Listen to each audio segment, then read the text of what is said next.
I am now 4 years cancer survivor because of it. So that's a blessing that was given to us by God. So you have to share it. I have a lot of doctors partner now.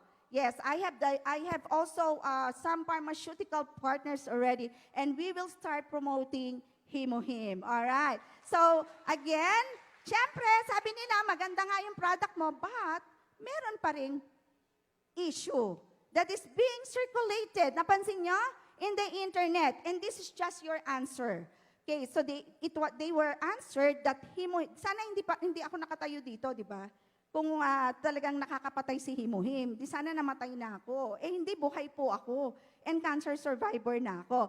Okay, just tell them that this is the answer. Himuhim is harmless and safe to consume. Right? Yes. Okay, it is also halal.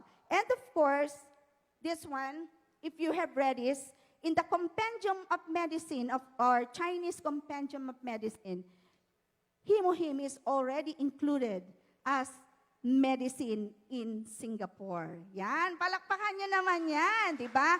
Mahirap pong pumasok sa Singapore. It takes a lot of research para po maipasok ang product. And ang ating product po, nakapasok po siya. Alright?